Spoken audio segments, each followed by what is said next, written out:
تفسیر ابن کثیر۔ تفسیر سورہ قاریعہ، یہ سورت مکی ہے۔ بسم اللہ الرحمن الرحیم، اللہ کے نام سے شروع جو نہایت مہربان بہت رحم کرنے والا ہے۔ القاریعہ، کھڑکھڑا دینے والی۔ مالقاریعہ، کیا ہے وہ کھڑکھڑا دینے والی۔ وما ادراک مالقاریعہ، اور آپ کو کیا معلوم کہ وہ کھڑکھڑا دینے والی کیا ہے۔ یوم یکون الناس کالفراش المبثوث، جس دن لوگ ایسے ہو جائیں گے جیسے بکھرے ہوئے پروانے۔ وتکون الجبال کالعہن المنفوش، اور پہاڑ دھنکی ہوئی رنگین اون جیسے ہو جائیں گے۔ فاما من ثقلت موازینہ، پھر جس شخص کے پلڑے بھاری ہو گئے۔ فہو فی عیشۃ راضیہ، تو وہ اپنی پسند کی زندگی میں ہوگا۔ واما من خفت موازینہ، اور جس شخص کے پلڑے ہلکے ہو گئے۔ فامہ ہاویہ، تو اس کا ٹھکانہ ہاویہ، گڑھا ہوگا۔ وما ادراک ما ہی، اور آپ کو کیا معلوم کہ ہاویہ کیا ہے۔ نار حامیہ، وہ سخت دہکتی ہوئی آگ ہے۔ تفسیر آیت 1 تا 11۔ لوگ پتنگوں کی طرح بکھر جائیں گے۔ القاریہ، کھڑکھڑا دینے والی، یہ روز قیامت کے ناموں میں سے ایک نام ہے، جیسا کہ الحاقہ، الطامہ، الصاخہ اور الغاشیہ وغیرہ قیامت کے مختلف نام ہیں۔ پھر اللہ تعالیٰ نے اس کے معاملے کو بہت سنگین اور اس کی دہشت کو بہت ہولناک قرار دیتے ہوئے فرمایا ہے۔ وما ادراک ما القاریعہ، اور آپ کو کیا معلوم کہ کھڑکھڑا دینے والی کیا ہے۔ پھر خود ہی اس کی وضاحت کرتے ہوئے فرمایا، یوم یکون الناس کالفراش المبثوث، جس دن لوگ ایسے ہو جائیں گے جیسے بکھرے ہوئے پتنگے، یعنی پھیل جانے، جدا جدا ہو جانے اور حیرت کی وجہ سے ادھر ادھر آنے جانے سے ایسے دکھائی دیں گے جیسے وہ بکھرے ہوئے پتنگے ہوں، جیسا کہ اللہ تعالیٰ نے ایک دوسری آیت میں فرمایا ہے، کأنہم جراد منتشر، جیسے وہ پھیلی ہوئی ٹڈیاں ہوں۔ سورۃ القمر۔ فرمان الہی ہے، وَتَكُونُ الْجِبَالُ كَالْعِهْنِ الْمَنفُوشِ، اور پہاڑ دھنکی ہوئی رنگین اون جیسے ہو جائیں گے، یعنی پہاڑ اس طرح ہو جائیں گے جس طرح دھنکی ہوئی رنگ برنگ کی اون ہو جو ادھر ادھر اڑ کر بکھر رہی ہو۔ مجاہد، اکرمہ، سعید بن جبیر، حسن، قتادہ، عطا، خراسانی، ضحاک اور سدی فرماتے ہیں کہ کالعہن کے معنی اون ہے۔ پھر اللہ تعالیٰ نے فرمایا ہے کہ عمل کرنے والے کس قسم کے انجام سے دوچار اور اپنے اعمال کے مطابق وہ کس طرح عزت اور ذلت کے مستحق قرار پائیں گے۔ چنانچہ فرمایا، فَأَمَّا مَن ثَقُلَتْ مَوَازِينُهُ، پھر لیکن جس شخص کے پلڑے بھاری ہو گئے، یعنی نیکیاں برائیوں سے زیادہ ہوں گی، فَهُوَ فِي عِيشَةٍ رَاضِيَةٍ، تو وہ پسندیدہ زندگی میں ہوگا، یعنی جنت میں۔ وَأَمَّا مَنْ خَفَّتْ مَوَازِينُهُ، اور لیکن جس شخص کے پلڑے ہلکے ہو گئے، یعنی برائیاں نیکیوں سے زیادہ ہوں گی، فَأُمُّهُ هَاوِيَةٌ، تو اس کا ٹھکانہ ہاویہ ہے۔ اس کے یہ معنی بیان کیے گئے ہیں کہ وہ اپنے سر کے بل جہنم کی آگ میں گرے گا۔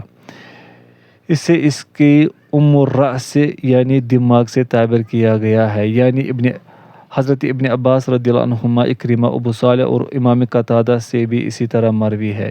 امام قتادہ فرماتے ہیں کہ اس کے معنی یہ ہے کہ وہ اپنے سر کے بل جہنم کی آگ میں گرے گا۔ ابو صالح نے بھی یہی فرمایا ہے کہ جہنمی اپنے سروں کے بل جہنم میں گریں گے۔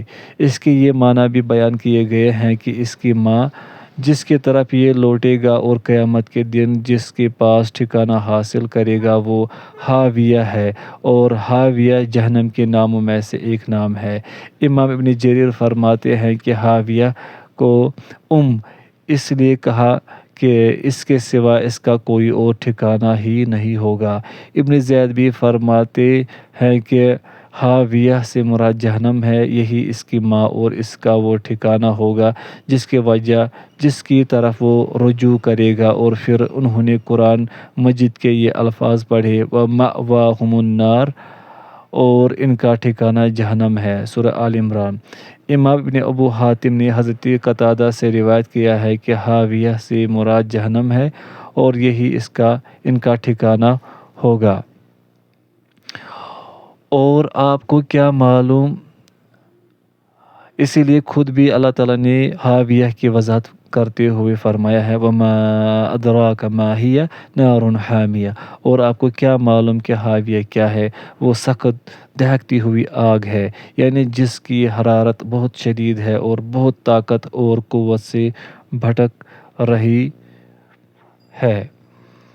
جہنم کی آگ کی شدت۔ حضرت ابو ہریرہ رضی اللہ عنہ سے روایت ہے کہ نبی صلی اللہ علیہ وسلم نے فرمایا، نار بنی آدم التی توقدون جزء من 70 جزءا من نار جہنم، بنو آدم کی یہ آگ جسے تم جلاتے ہو یہ جہنم کی آگ کے 70 اجزاء میں سے ایک جز ہے۔ صحابہ کرام رضی اللہ عنہ نے عرض کی، اے اللہ کے رسول، دنیا کی آگ جلانے کے لیے کافی تھی؟ آپ نے فرمایا، انہا فضلت علیہا ب69 جزءا، بے شک اس آگ کو دنیا کی آگ سے 69 گنا زیادہ فضیلت دی گئی ہے۔ اسے امام بخاری اور مسلم نے بھی روایت کیا ہے۔ اور مسلم کی ایک روایت میں یہ الفاظ بھی ہے، فَإِنَّهَا فُضِّلَتْ عَلَيْهَا ب69 جزءا كُلُّهُنَّ مِثْلُ حَرِّهَا، اسے 69 گنا زیادہ فضیلت دی گئی ہے اور یہ تمام درجے اس کی حرارت کی طرح گرم ہے۔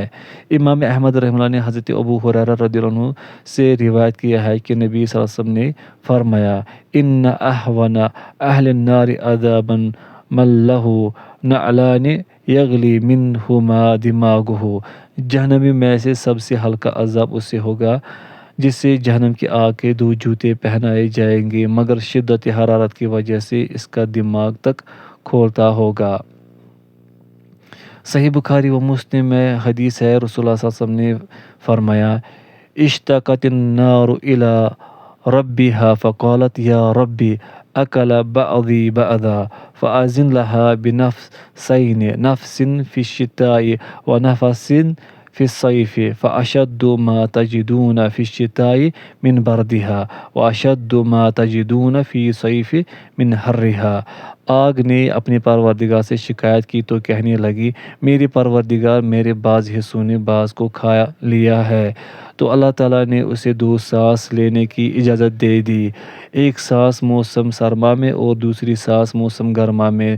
تو جو سخت سردی تم موسم سرما میں پاتے ہو یہ اس جہنم کی سردی ہے، اور جو سخت گرمی تم موسم گرما میں پاتے ہو یہ اس کی گرمی سے ہے۔ صحیح بخاری و مسلم ہی میں یہ حدیث بھی ہے کہ اذا اشتد الحر فابردوا عن الصلاة فإن شدت الحر من فیح جہنم، جب گرمی شدید ہو تو نماز ٹھنڈی کر کے ادا کیا کرو کیونکہ گرمی کی شدت جہنم کے جوش کی وجہ سے ہے۔